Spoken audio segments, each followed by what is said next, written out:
गुरु नानक वाहिगुरु जी का खालसा श्री वाहिगुरु जी की फतेह। जन्म साखी 10 गुरुओं की। सूरज प्रकाश ग्रंथ साखी गुरु अमरदास साहेब जी की। गुरु जी का तीर्थ यात्रा को जाना। शांति के पूजन श्री गुरु अमरदास जी, जिनके दर्शन ही तीर्थ है, उन्होंने तीर्थ यात्रा करने का इच्छा की। सिख संगत को साथ लेकर आप जी चल पड़े और छोटी छोटी मंजिलें तय करके पोहे सरसों नदी के किनारे चले गए। यहाँ जब संगत ने इस तीर्थ का महत्व पूछा तो आप जी ने बताया कि यह कुरुक्षेत्र की धरती पर विश्वासी मित्र आदि बहुत ऋषियों ने 48 कोसों में बैठकर तप किए हैं। जब बहुत ऋषियों की भीड़ के कारण उनके बैठने के लिए जगह न रही तो उन्होंने सरस्वती नदी की आराधना करके कहा कि हे देवी, हमें बैठने के लिए जगह दो।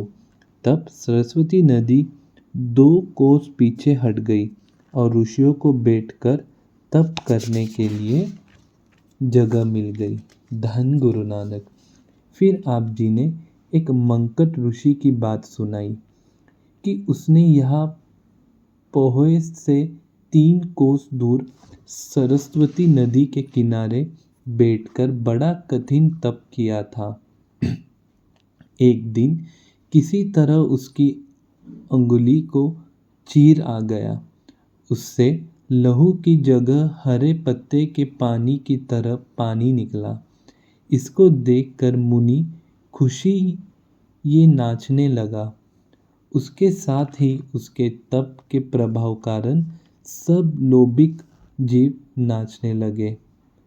तब देवताओं ने शिवा से प्रार्थना की कि मंकट ऋषि को नाचने से हटाओ, संसारी लोग बड़े दुखी हैं।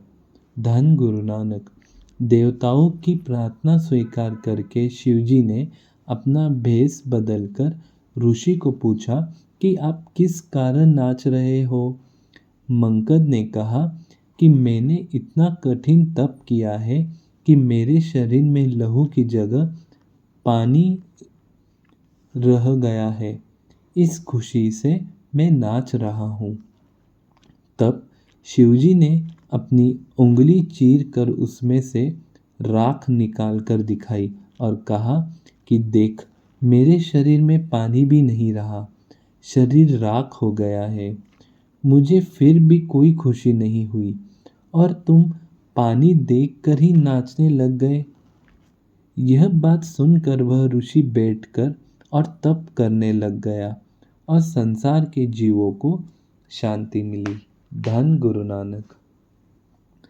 यहाँ से चलकर गुरु जी ने तानेसर जा डेरा किया। यहाँ बैठकर आप जी ने संगत को बताया कि कौरवों पांडवों की महाभारत युद्ध के समय श्री कृष्ण जी ने अर्जुन को कर्म योगी बनाने का उपदेश दिया था, जिसके फलस्वरूप गीता बनी। यह स्थान ज्योतिषर तीर्थ के नाम से प्रसिद्ध है। यहाँ गुरुजी के सत्संग में सारे मतों के योगी, सन्यासी और पंडित, वैरागी आदि बहुत आए।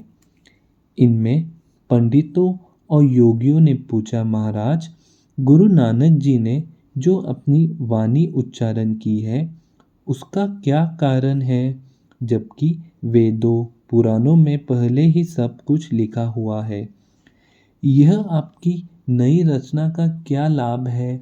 उसके उत्तर में गुरुजी ने यह शब्द उच्चारित किए, गौड़ी बैरागी महला तीजा, जैसी धरती ऊपर मेघुला, बरसत है किया धरती मध्य पानी नहीं, जैसे धरती मध्य पानी पर गासिया, बिन पगा वरसत फिराही। बाबा तू ऐसे भरम चुकाही, जो कुछ करो है सोई कोई है, रे तेरा जाई समाई रहाओ। भाव, जिस धरती पर बरसात पड़ती हो, क्या उस धरती में आगे पानी नहीं है? जिस तरह धरती में पानी प्रकट है, परंतु फिर भी वर्षा का पानी उस पर बरसता रहता है।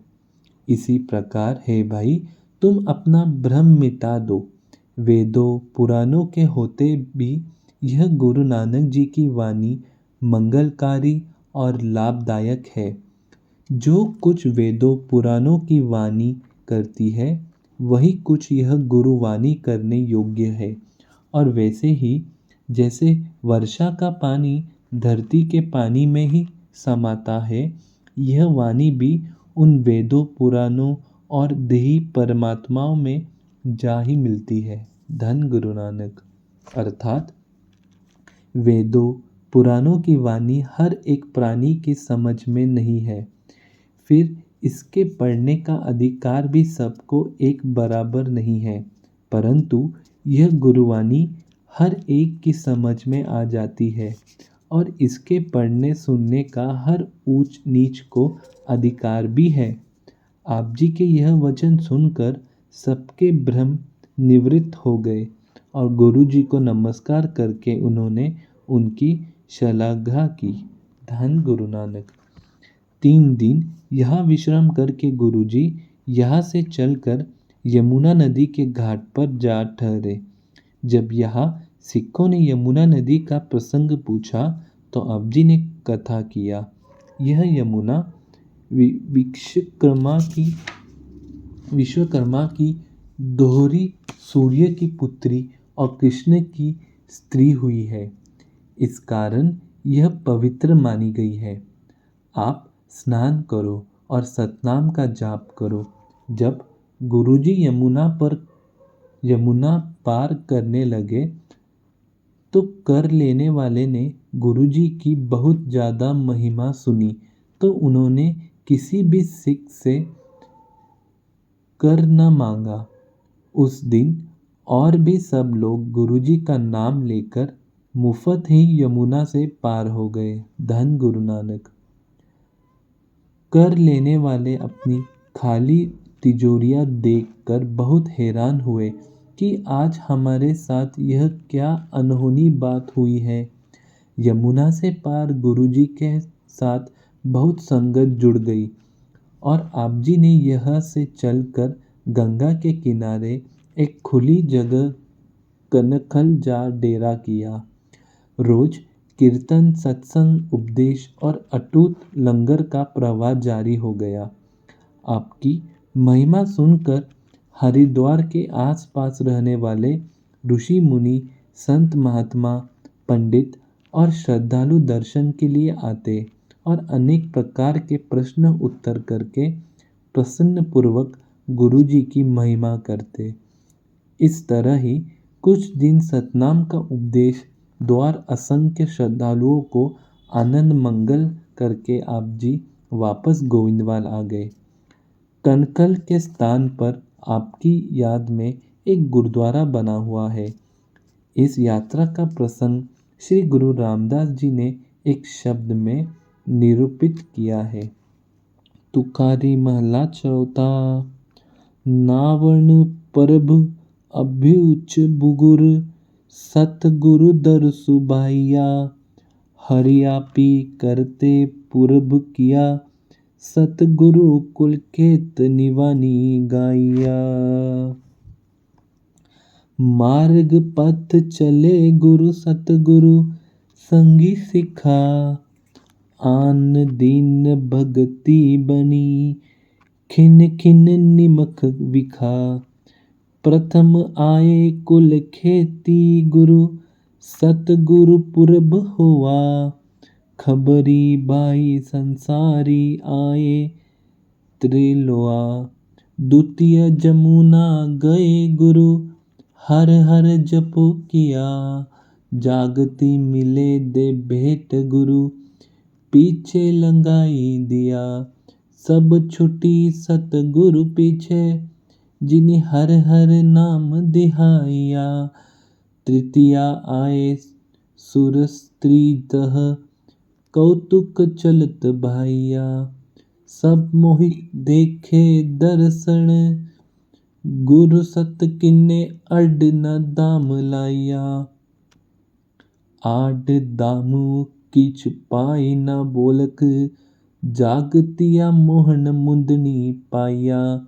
मिलि आए नगर महाजन, गुरु सतगुरु ओट गही।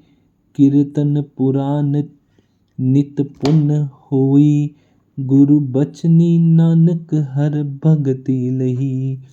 मिलि आए नगर महाजणा, गुरु सतगुरु ओट गई। वाहिगुरु जी का खालसा, श्री वाहिगुरु जी की फतेह। धन गुरु नानक, धन गुरु नानक।